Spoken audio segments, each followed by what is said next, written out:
Hello everybody, welcome to a new Melodite 63 video. So I just wanted to say that I have a new method of switching between stories. So today, in case you haven't figured it out yet, we're doing 3 stories in a row. They're relatively short stories, so it's going to be a relatively short video. I do apologize. And anyways, ladies and gentlemen, if you hear this sound, this means that it's transitioning to the next story. Alright, so hopefully that makes sense, and let's get started with our stories today, ladies and gentlemen. In Standing Rock, North Dakota, there sits a native reservation on the southern tip of the state. It sits on a beautiful, untouched landscape.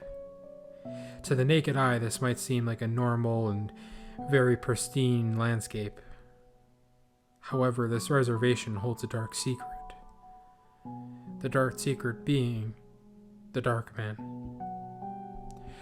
The Dark Man is described as a being as a tall, ghostly silhouette, often seen with glowing red eyes. If one takes a walk through a town called Fort Yates, which is about 13 miles from Standing Rock, it becomes quickly apparent on how unusually quiet the town is. So quiet that it's enough to make anyone uncomfortable.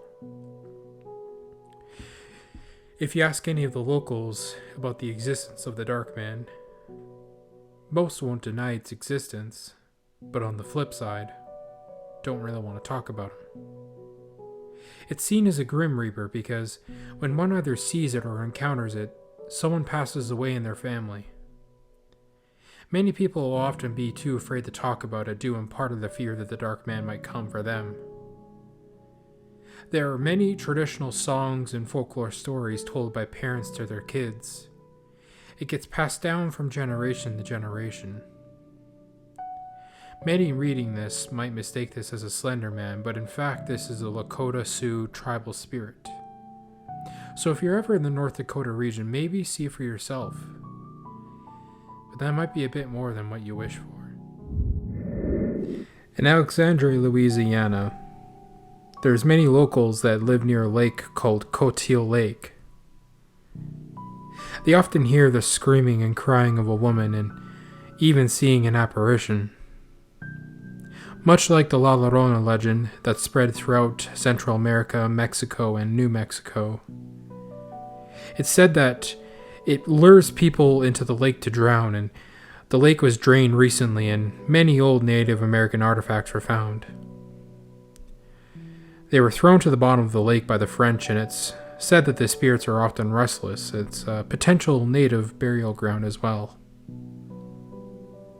On how the French is involved in this story is that when the French came to Louisiana, there is a native tribe. The French commander decided he wanted some of the property that the natives were living on. The chief of the tribe, hearing this, planned a revolt. They went to a French settlement, completely wiped out that settlement. After this incident, the French sent 8,000 reinforcements, and they cornered the native tribe and killed them all. It's said a woman from the native tribe managed to get away and headed towards the lake. And to this day, you can still hear her screams and wails from possibly her missing her tribe and maybe losing her family members and her kids. If you're unfortunate enough to hear the screams of the women, it's said that the closer you get, the further away it sounds, and it's said to even change directions and to get you lost in the forest. Many people get lost in the woods searching for this screaming woman. Beautiful southern town of Savannah. Either you want to ride the riverboat or maybe just try some of the very delicious food that they have to offer. You have to be brave enough to try this, but if you go out to the Ebenezer Swamp, there's said to be a creature or demonic entity by the name of the Skinstealer. And I know what you might be thinking. Don't you mean Skinwalker? Well, not necessarily. This is described as being a 7 to 8 foot tall humanoid cloud that hovers over their victims while they're sleeping, and it's said to suck their energy or soul out of the victim, leaving them in a paralyzed state. It's also said it's attracted to women more often than men. Ebenezer Swamp is a hotspot for Skinstealer encounters. Ebenezer Swamp is also said to where been the General Sherman's slave march came through the Ebenezer Swamp. Many of the theories of what possibly else this spirit could be is that of a slave that was walking through the swamp and most likely got trapped in the quicksand-like mixture. Many of those tortured souls are said to have even been seen, hearing the rattling of chains in the forests and even in the swamp surrounding is very common. How a Skinstealer attack happens is usually you'll be laying down in bed, and what will happen is the spirit will lay on top of you, and it's said to feel as if 1,000 bricks are laying on your body. And it'll usually keep on bothering you on a nightly basis. So if you go camping there one night, and you decide to go home the next day, it'll follow you. So there's no escape from the Skinstealer, even regardless of what you try to do. So if you have the courage to go and check out the Ebenezer Swamp for yourself, try to bring something to protect your mouth from all the gnats that will try to fly into your mouth, or most of the venomous snakes that are in the swamp. And if that doesn't kill you, maybe the Skinstealer will. Hey everybody, so here's a bonus story. This was a subscriber submitted story, and also has been a kind of a relatively close friend that I've been playing a video game with. So anyway, here we go, ladies and gentlemen. Hopefully you guys enjoy this one.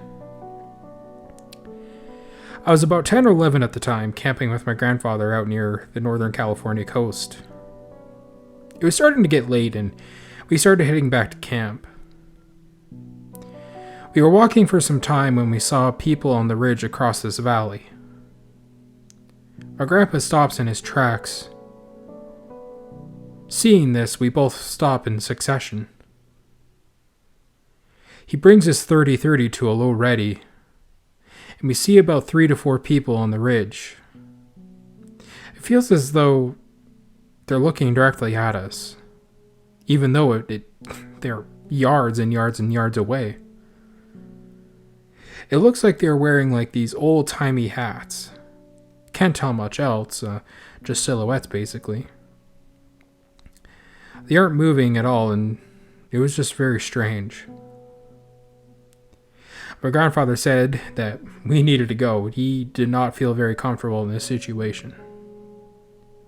We get back to camp, and my grandfather starts packing, saying we're leaving. I was kind of, a little pissed because I was really looking forward to this fishing trip. The drive back home with my grandfather was very quiet and not much was said, and Christ, not even a damn word was said. We never spoke about it again, and any time I ask him, he just says he was being safe. Hey everybody, it's Melodite63 here. So hopefully you guys enjoyed the video today. I was trying to do some research on these stories. I saw them on a TV show called Haunted Highways, and honestly there really wasn't much about them. There's few and far between encounters. Maybe it's just because these aren't as popular stories, and that seems to be a thing, and that's how you can tell usually a lot of these stories are either hoaxes or not.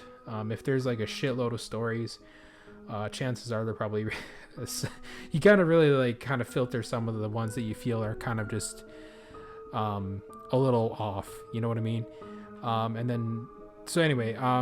Hope you guys enjoyed the video today. Like, comment, and subscribe if you guys are new. Most importantly, welcome to the Melodite family.